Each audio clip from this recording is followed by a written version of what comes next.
This conference will now be recorded. So we'll discuss about trigger handler. Trigger handler is an Apex code written outside the Apex trigger, and invoked from the Apex trigger. It's nothing but an Apex class written separately from the Apex trigger, and we will generally uh, have this practice with every trigger. We will never write logic inside a trigger. Okay, we'll write an Apex class, and whatever the logic we want, we'll write everything in Apex class, and we will call the Apex class inside the trigger. Apex triggers can have more than one trigger handler. So sometimes what happens if we have multiple scenarios, so we can also write multiple Apex classes and call every class in a single trigger. We'll see how to do that. Advantages of trigger handlers are facilitates logicless trigger and one trigger per object, which itself has many benefits, including fine-grained control over order of execution. So if you learn or understand about this order of execution, you will understand this point. Improves readability and separation of concerns. This improves readability, makes version control more fruitful as well. Optionally facilitates selective disablement. So let's see how to create a trigger handler.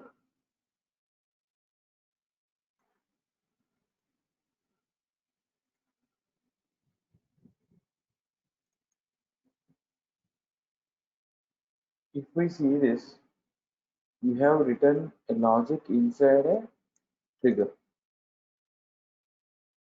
which can be done, but I don't want to um, write logic inside a trigger. So what can I do? I can create a new Apex class.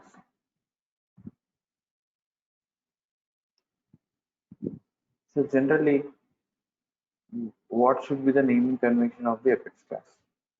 Whatever the trigger is there, so we'll write like the trigger name,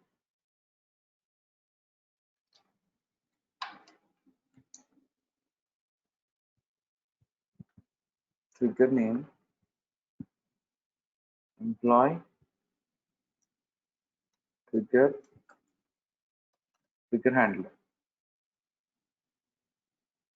So we'll name the handler same as trigger name with handler in the end.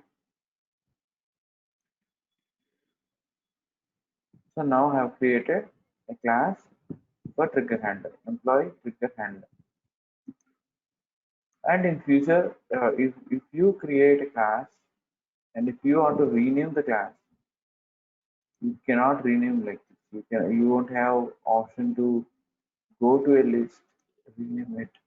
But you can sorry, but you can just change the name and the class name will be changed. Let's say trigger handler one.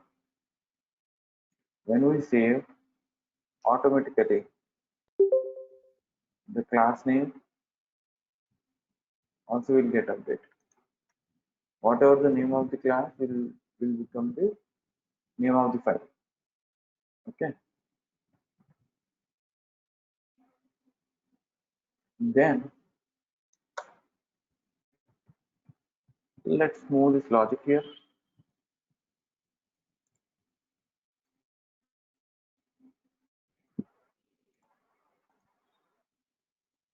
Right. So now I have all the logic inside a class. So but it cannot be inside a class, right? It should be inside a method. So public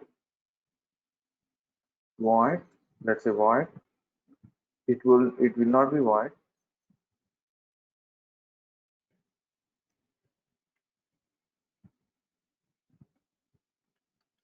create sales members, right?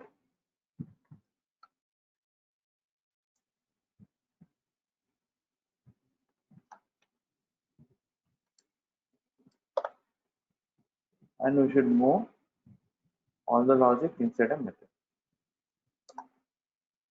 So now to indentate, indentation means the alignment. To indentate automatically, just click Ctrl A or Command A, Shift Tab will improve the readability. And remember, trigger.new will be available only in the trigger context. This is a context variable, so we can't use this here. So then what to do? So what exactly this trigger.new will return in this trigger? List of employee record, right? So we will take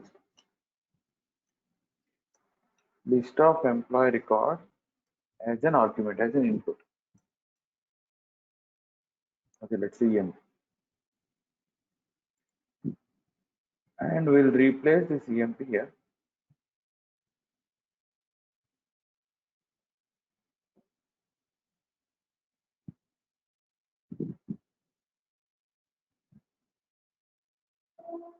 So actually EMP name is duplicate. So let's say EMP list, and it should not be a capital letter, right?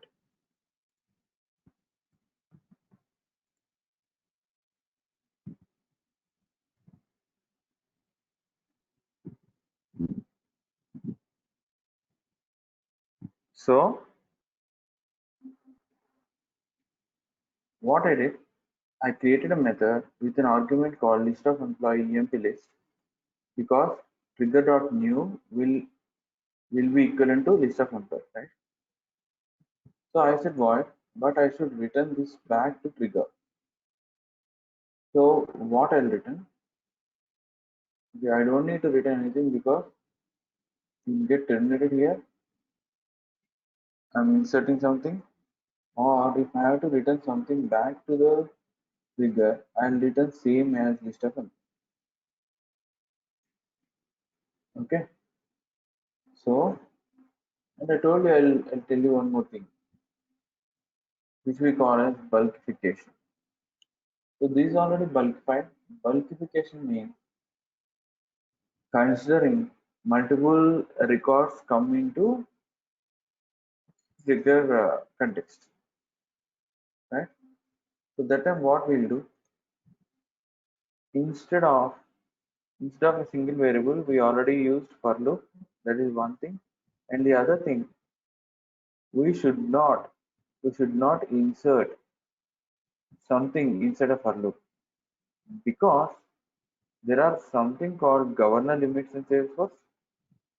So maximum number of DMLs allowed in a single transaction. Single transaction means the execution of an effect. That we'll discuss again when we talk about asynchronous process. But to give a overview, we can perform maximum 150 DMLs in a single transaction. Maximum 150. If suppose this EMP list got 200 records and this for loop loops for 200 times, this will break. This will throw an error. So this is not the correct process. So what we'll do, we'll take a list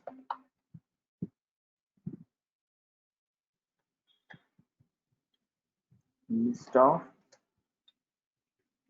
sales members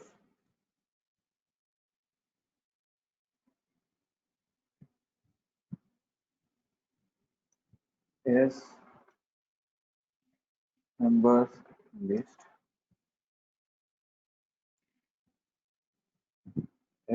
list is equal to new So we need to create an instance because list is a non-preemptive data type. Then instead of inserting here, we'll move the insert outside.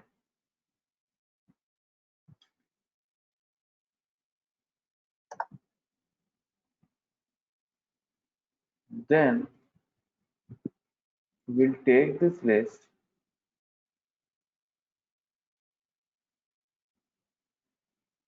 dot add of this members,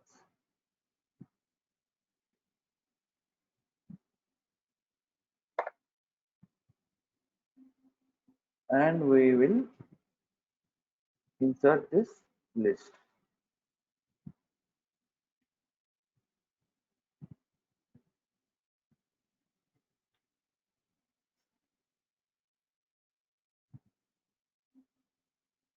Control Shift. So what I have done,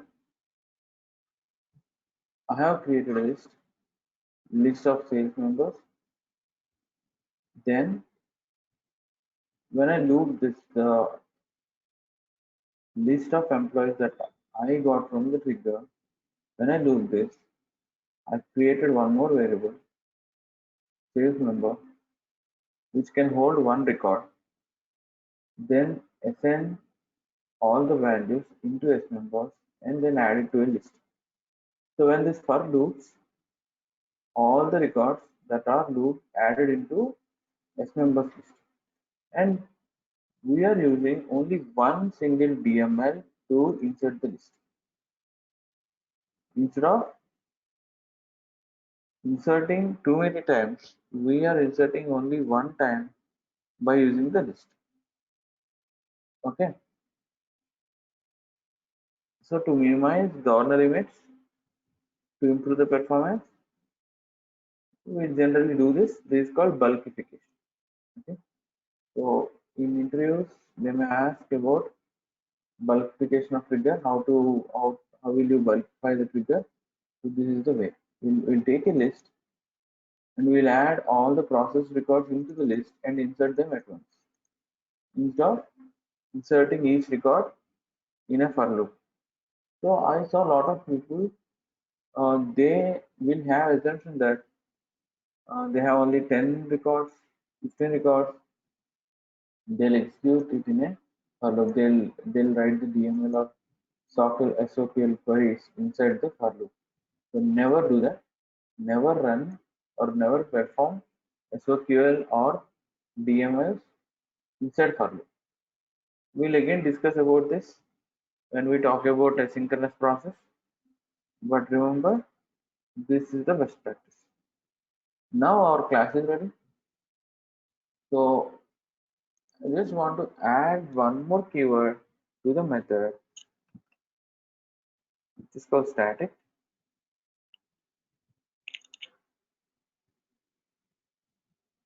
So static methods doesn't need instance. If you remember, generally every method needs instance, right? Static methods does not need instance. So what can I do? So here again, here I have to write a file.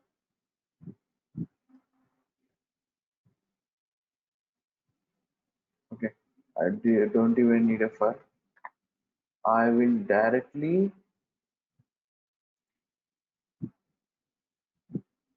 call this class dot this method,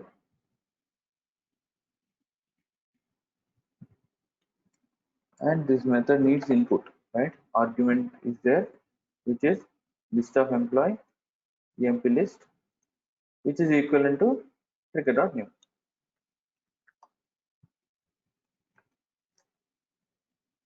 Trigger.new.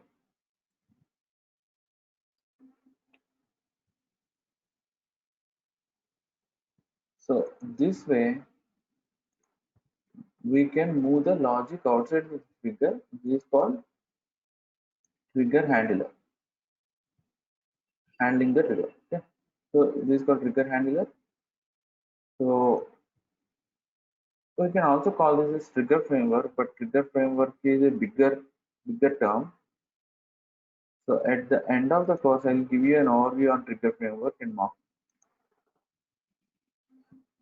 So let's test this, whether this trigger is working fine or not. Let's go to employee record.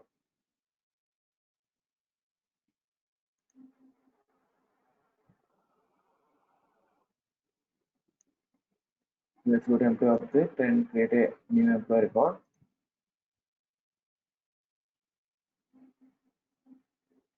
Okay, so one thing is missing here. So we wanted to check whether the employee is sales or not, right? We are not checking it here. So how to check the record type? This is a record type, right? How to check it?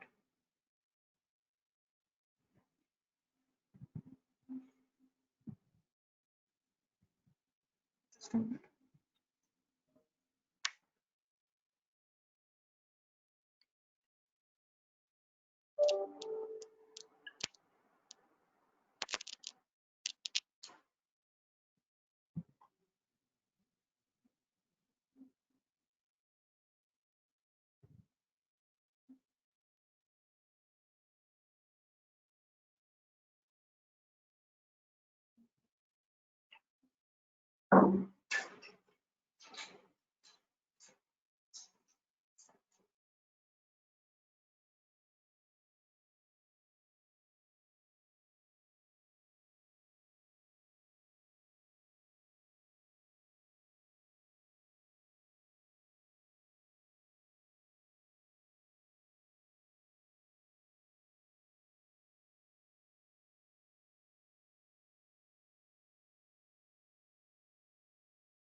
Okay, so how to check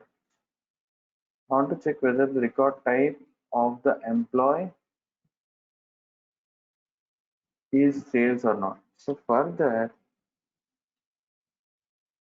okay, let me show you the yesterday I told you schema class in sales, right?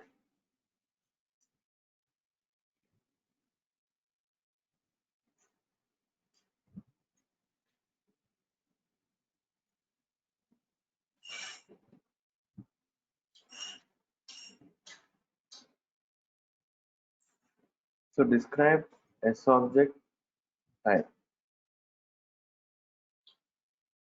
Describe S objects. So we'll give the description of an S object. This is little technical. Okay, I don't want to discuss further about it. But so we always get an ID. We can only compare. Okay, first let us go to employee object and see where exactly this record type is stored. So in the list also we can add record type.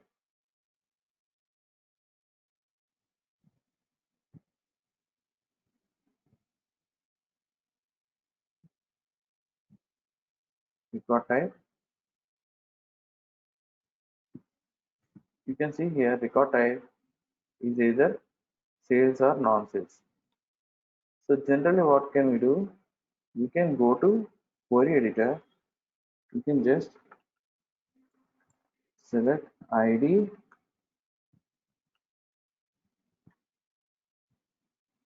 record type ID comes employee underscore C. This should not be capital letter. So okay. So if you can see, these are the record types, right? record type ID. You can simply get the record type ID, hard coded ID, record type ID is equal to ID which I have got from the query editor, from this query editor.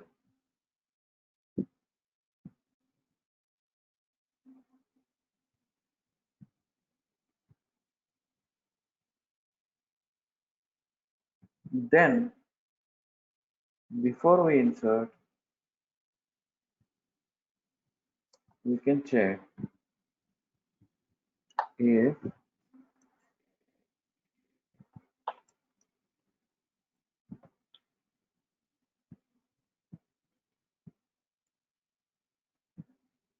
emp dot record type ID double equal to this record type ID, right?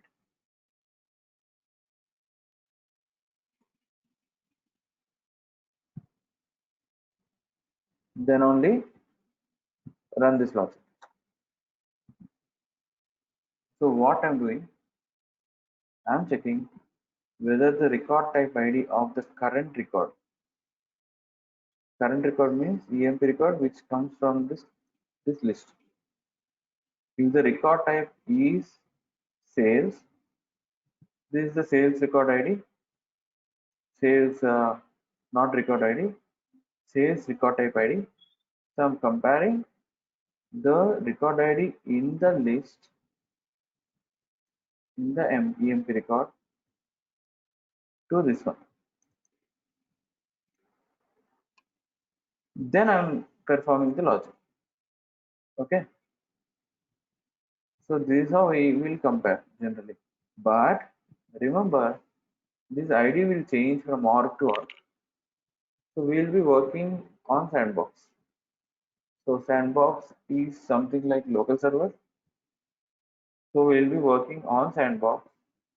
And when we move this program from one sandbox to the sandbox, this will change. And in the production means in the real time, we will not have option to edit the Apex classes. So if we hard code a value and send it to the production, we cannot change this. But how to get the ID, we will see that. Okay. I'll just move it outside and make a comment. So how to get employee underscore c dot get s object type dot, you should get all these things, get describe dot,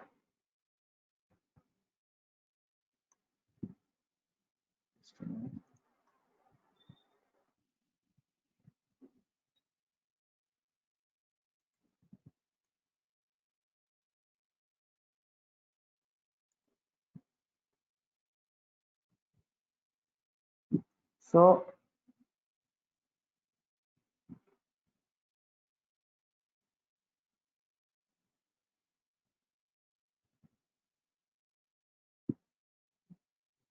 dot, so okay, before I make it final, so this is something you can just by heart this section. This is an object dot s object type dot get describe. Get describe will give all the description of this object. Description means all the fields, all the so fields, record types, validation rules, everything is stored in the description of the object. So whenever we run this get describe, we'll get everything related to the sample, right? Then get record type info by ID will give us all the record type IDs.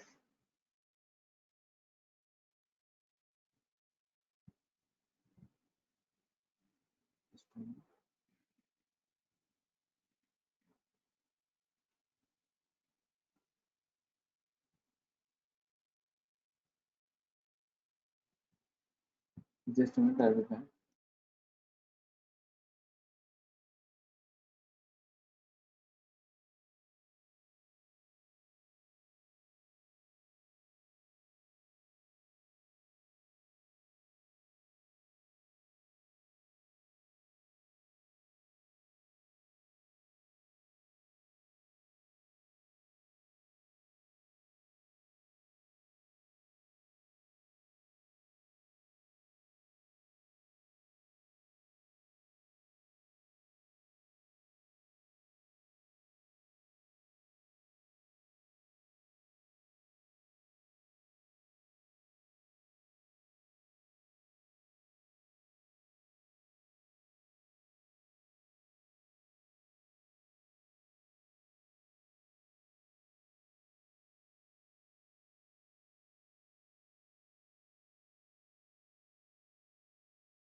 Okay, sorry. So this will give all the map of IDs and the name. Okay. So instead of by ID, we'll make it by name dot get off. We need sales, right?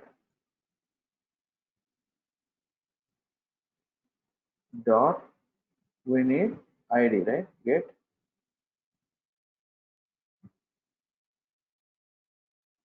record type ID.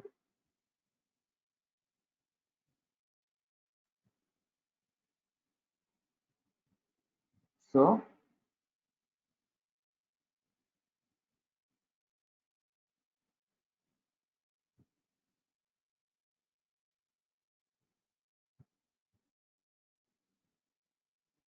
what happened? Four or double tap.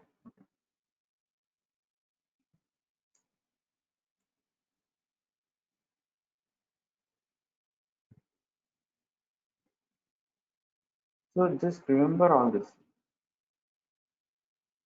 So what we are doing, it's this is an S object. In the S object, in the S object type, get the description, get describe, get record type info by name dot get of sales dot get record type ID. So we'll just debug this, or we can also run here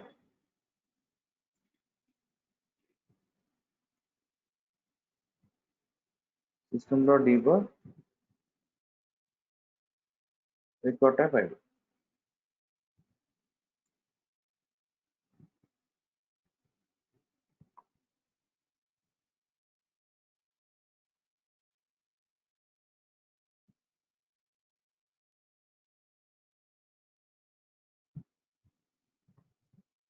So if you see, we got the same ID as this.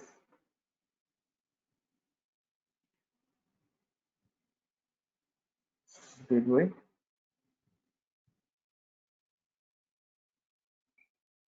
WC in the end.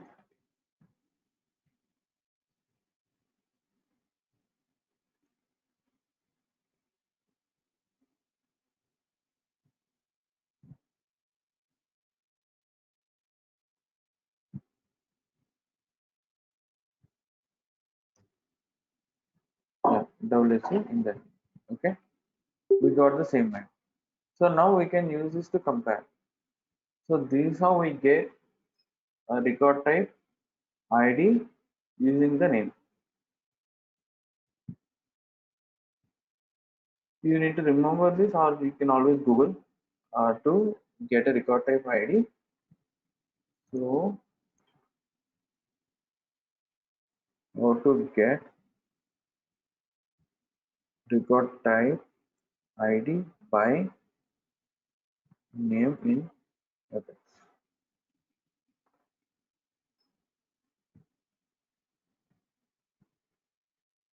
Record type ID name based on get record type ID by name. How to get record type developer name. How to get type ID by developer name.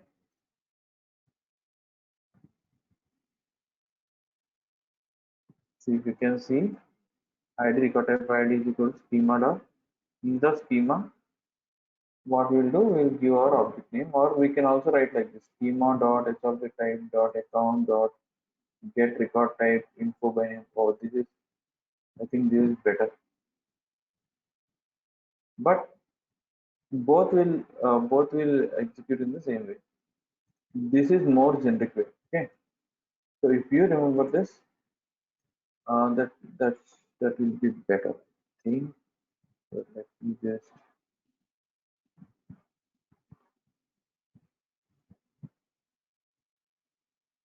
So only difference is this starts with schema. This starts with our object name. So our object name will come here.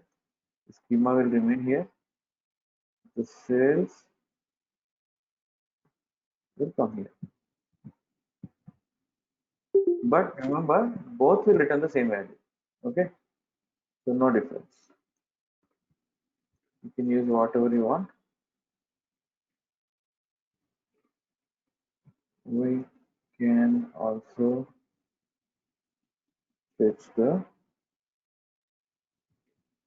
type ID using below statement.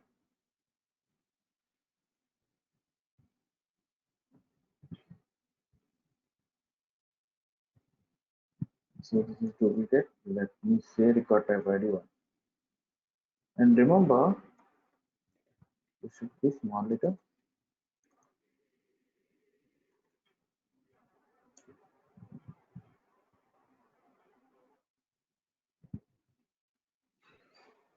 Right. So let me comment this. Now let us test. Let us try.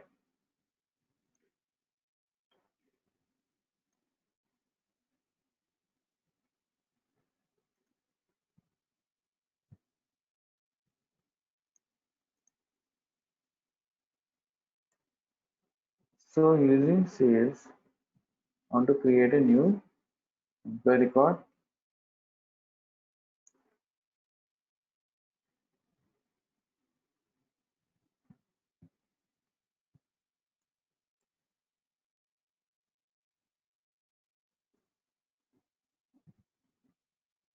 And let's say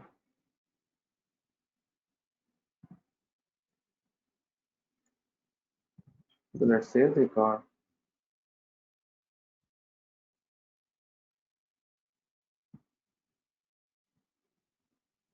And in the sales member, new record is created, right? But if we create, let me create the same record with the same name.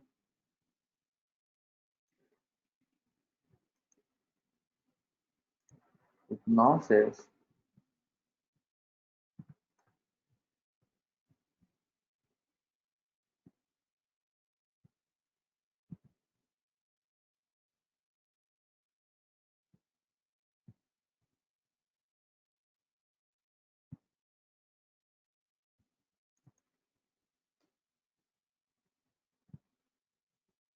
okay, let's give some other.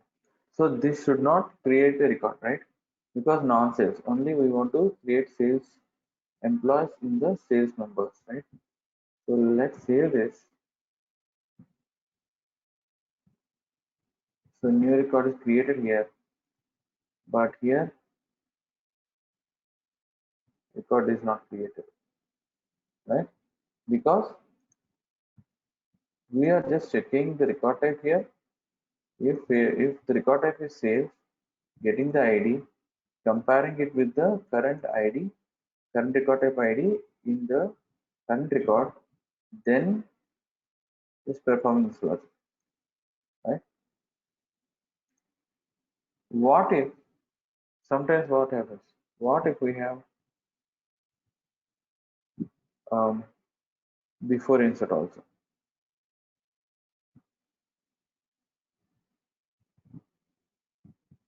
If we have before insert also,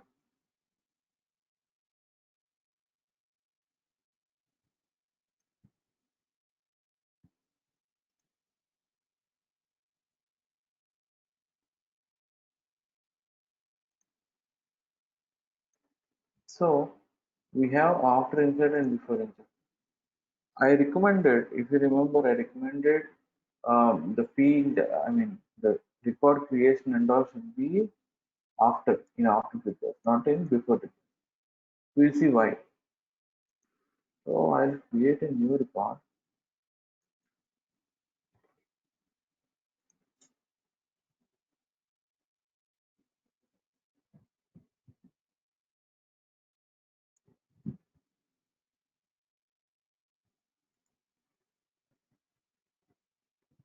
Rajendra.com.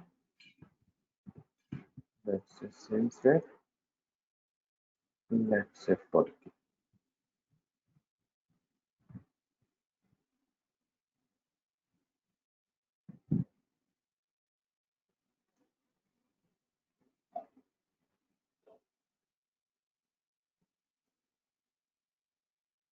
see, two records got created.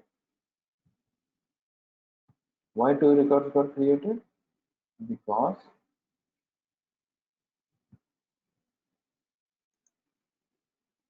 this statement executed twice, before and after. So what we'll do, we'll put it after. Okay. So how to do that? If trigger dot is after. So trigger dot is after will be either true or false. So this will execute only once now. Only in the after context, this will execute. If suppose we have after update, and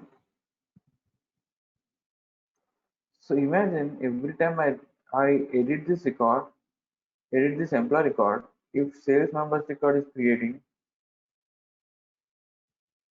sales members records will be more than the required, right?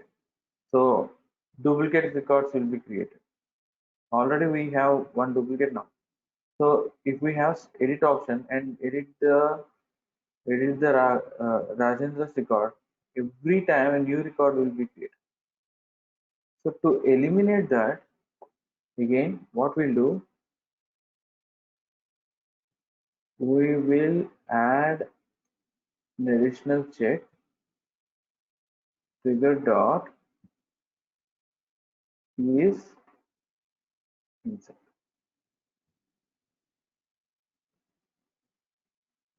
So what will happen? This statement will execute only in the insert context and is after context, right? So generally when we write trigger,